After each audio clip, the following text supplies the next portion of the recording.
From Griffith University, I'm Nance Haxton, and these are Remarkable Tales.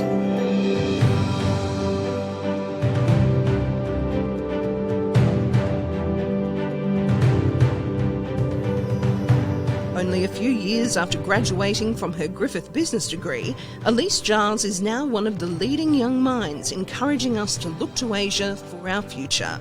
Last year, she was recognised as an ASEAN Australia Young Leader, having worked and studied across Asia, including Vietnam, Indonesia, Hong Kong, Singapore and South Korea. She grew up in outback Queensland with little interest in the region, but credits opportunities provided by the Griffith Honours College, including a pivotal study trip to South Korea combined with an Asian Studies course, for catapulting her deep interest and love for Asia. As Elise tells us on this episode of Remarkable Tales, her travels eventually led back to Melbourne as a manager with Asia Link Business to facilitate those links and opportunities for others in the Australian community. Returning from Vietnam to Australia just as COVID-19 hit, Elise says Australia has much to learn from emerging economies such as Vietnam for the incredible success they had combating the pandemic crisis. Elise Giles, welcome to Remarkable Tales. Thanks very much for having me. It's wonderful to speak to you in chilly Melbourne today. Tell us a bit about that. Having done your degree in Griffith, has this been a bit of a rude shock, the Melbourne winter? It certainly has. I'm trying to plan my escape back to Queensland just for the summer that is winter in Brisbane. So very keen to head back and have a bit of sun, but I think I am stuck in Melbourne. Yes, there are, of course, the other opportunities in Melbourne, of which you've got this amazing position. Can you tell us a bit about that and how you ended up there? Absolutely. So I am at Asia Link Business. I'm their Capability Development Manager. And basically, Asia Link Business is the national centre for building Asia capability. And it's really interesting, growing up in regional Queensland and then to, working at a national level. And our role is building Australia's workforce to become and build their Asia capability. So whether it's doing business in Asia if they haven't done that yet, or how to sustain doing business with Asian counterparts, that's kind of the key role. And some of the key areas for me is around engaging with Vietnam and also Indonesia. How did you envision this? How did this come to be? Was this something you thought about during university when you were doing your Bachelor of Business? I think that it's something that's evolved over time for me.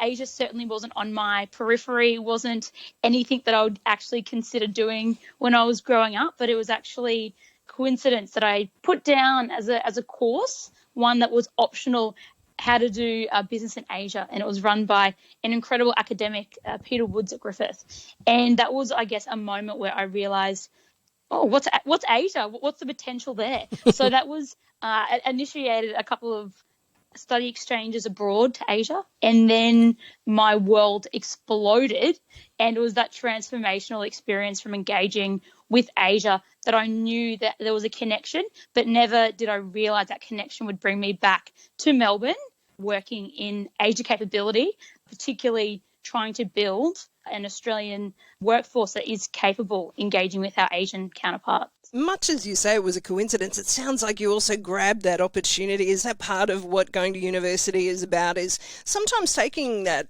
road less travelled or one you hadn't expected? Yeah, absolutely. So I was really fortunate, actually. I was in the Griffith Honours College at the time, and I got a call.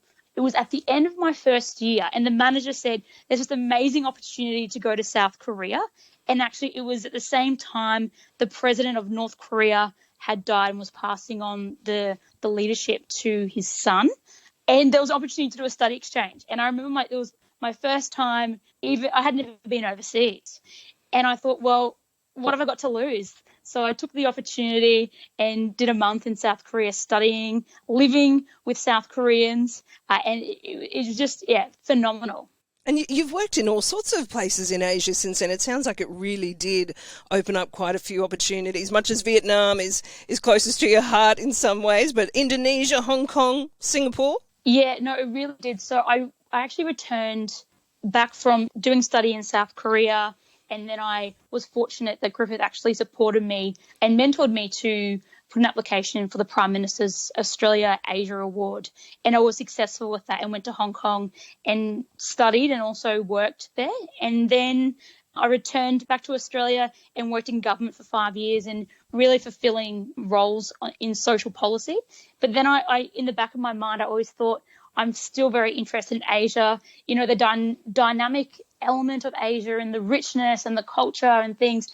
And so I decided that, I had this skill set and I could contribute elsewhere. And Vietnam then came up as a possible opportunity. And I took it because I see there's two kind of paths you can take.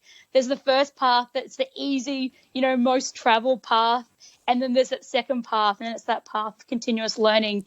And I think that when we look at those two paths, I'm always looking for something that's quite different and exciting. And so I chose that second path of continuous learning and landed in Vietnam and then went across to Indonesia. And the experience that I had there was so rich and transformational for me personally and professionally. And then come back to Melbourne and I guess looking at Asia a bit differently, but, looking at our national impact and how I can also offer those opportunities to other Australians. So tell us about this project that took you to Vietnam. It was actually to do with preventing disease spread. Is that right?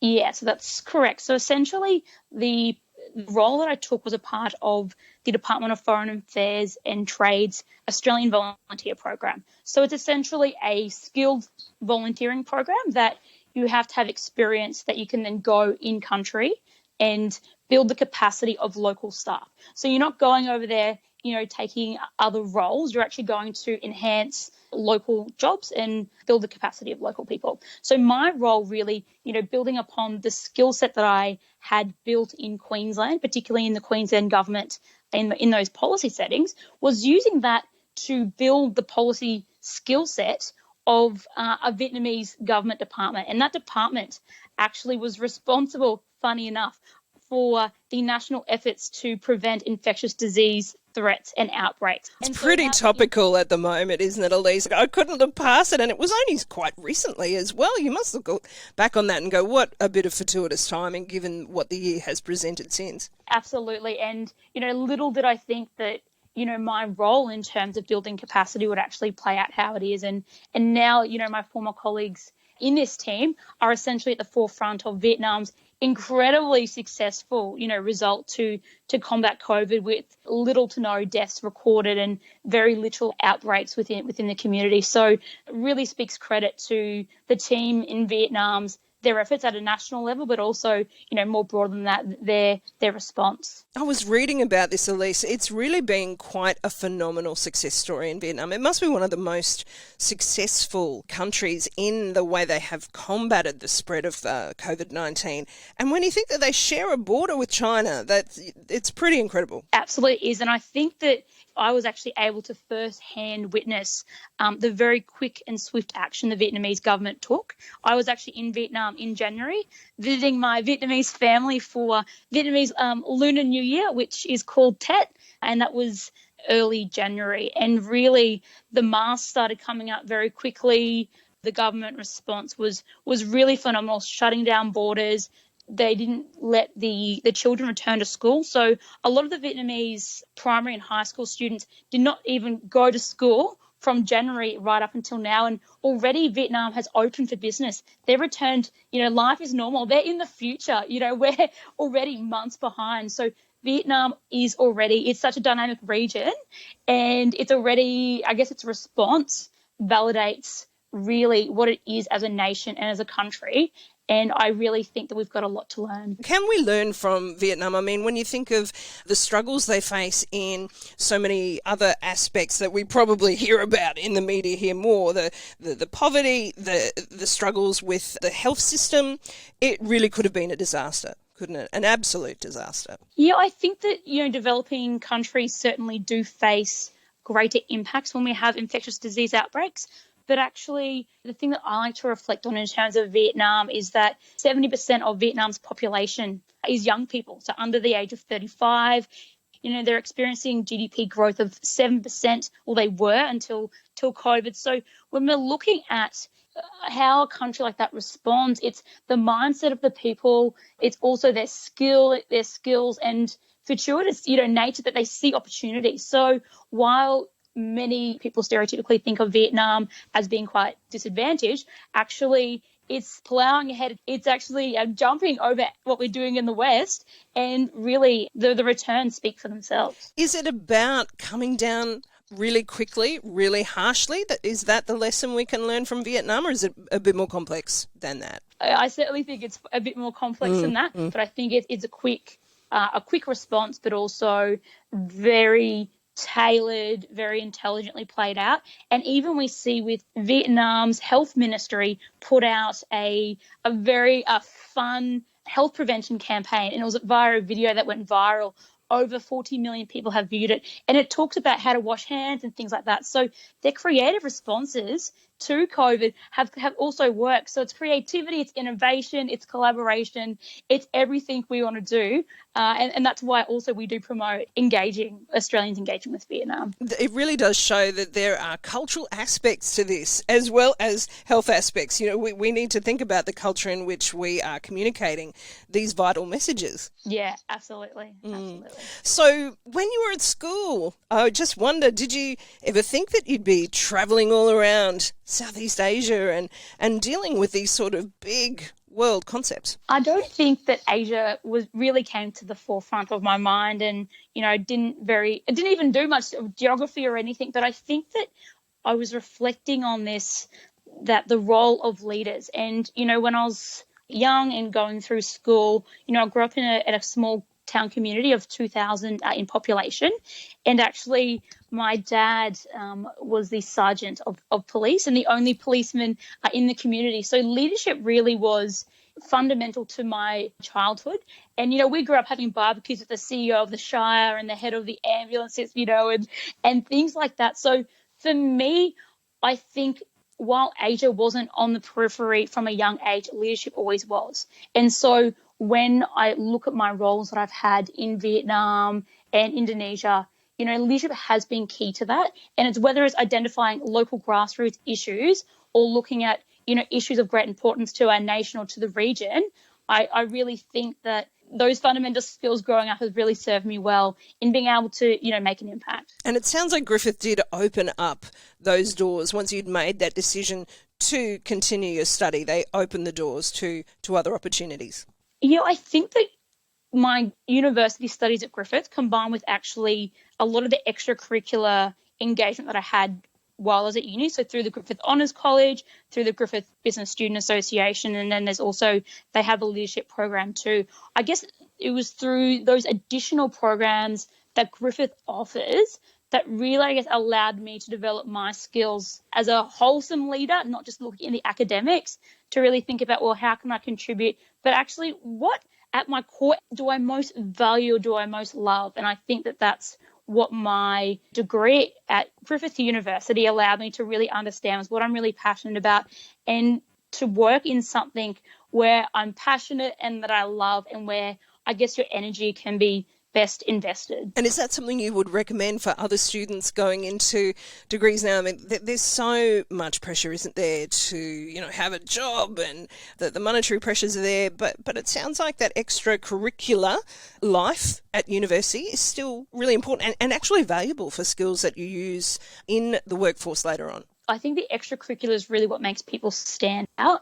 I think that you can have, the greatest of academic achievements, but actually in this highly competitive workforce and, looking at engaging virtually, you need to be able to have a variety of diverse skill sets, and that's engaging globally, having leadership skills, but also I think there is an element of just getting things done. We do so much just talking, but actually, all this extracurricular engagement that you do is running initiatives, bringing a collective with you. And that can really help set a foundation for many young people to translate into their future careers, or to bring with them as they're looking to get their first job, that they actually have evidence that they've been able to, use what they've learned at university and actually implement it, whether it's at a community level throughout their studies. it's very valuable. It sounds like those skills are something you've certainly kept using. But tell us a bit about the volunteering programs that you're doing as well. This is on top of your work, of course, as well. Some of the other additional roles that I do, and I spoke earlier, I'm on the board of the Australia-Vietnam Young Leadership Dialogue. And this essentially is a not-for-profit independent organisation, all run purely on volunteers.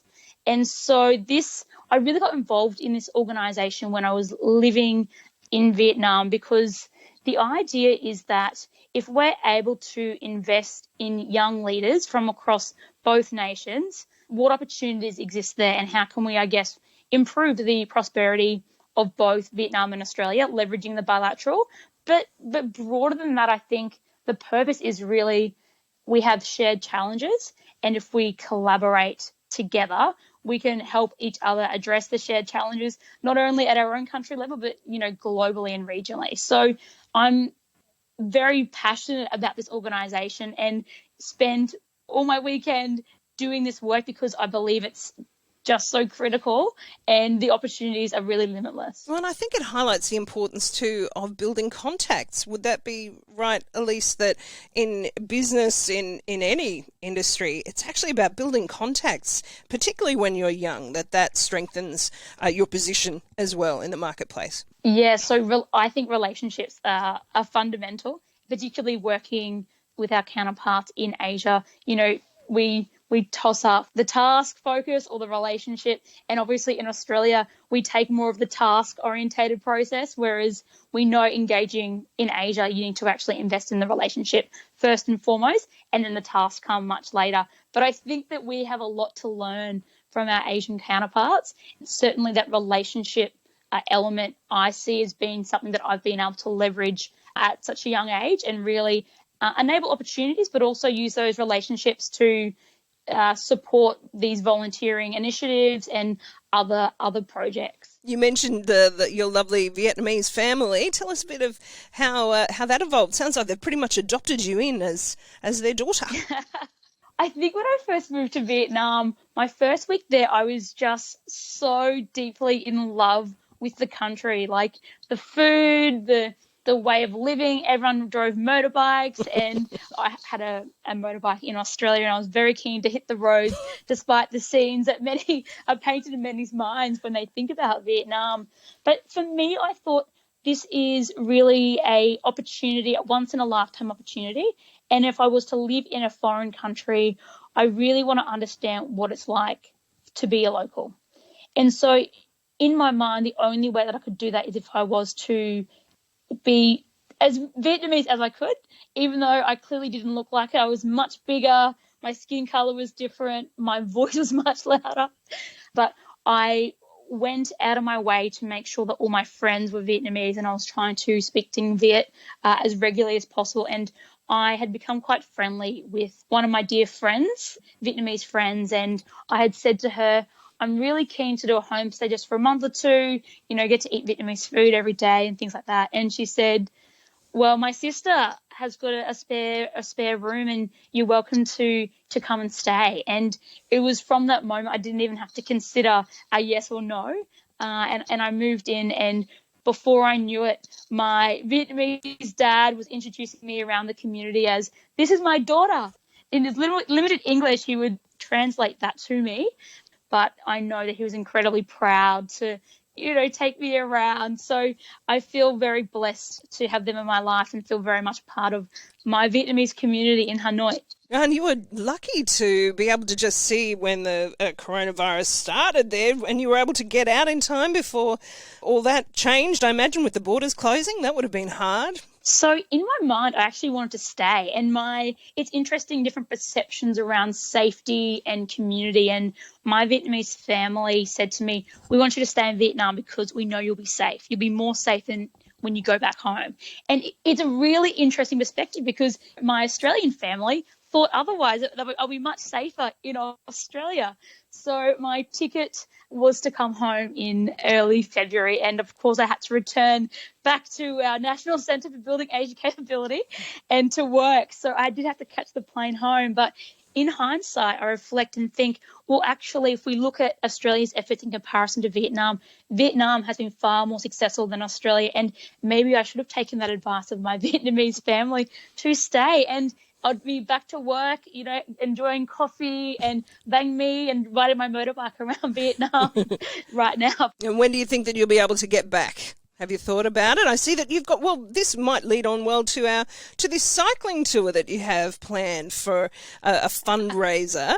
I just wonder, have you thought of what are the implications here? But maybe if Vietnam is coming back online, like you say, it might be able to happen before we know it. The cycling tour that I have planned, so it's a 2,500 kilometre cycle from the north of Vietnam to the south down the Ho Chi Minh Trail, which many of us know from the Vietnamese called the American War and what we know in Australia as the Vietnam War. But essentially the idea is that we'd be cycling 30 days, really exploring the relationship between Australia and Vietnam during those 30 days with young leaders. But I think that my fitness level certainly needs to improve between now and when I do it. So I have to give myself at least a year preparation, but really excited about actually this journey and what I see as being quite a transformational experience for young leaders who are keen. But it is for those that are serious about cycling. Sounds like it. A long trip. And who will be able to go? How do you become involved? So really, this is going to be part of our efforts with the Australia-Vietnam Young Leadership Dialogue. And so there is a small cohort of leaders that's involved in that group. So they actually come from a diverse range of industries. There's the COO of Vietnam's Formula One, who's one of our delegates as a part of the dialogue that I talked about. And he's incredibly keen and already training for it. So there's a select cohort, but really we're looking at still an early planning in terms of how do we involve the broader community. So maybe 21 later on in 2021?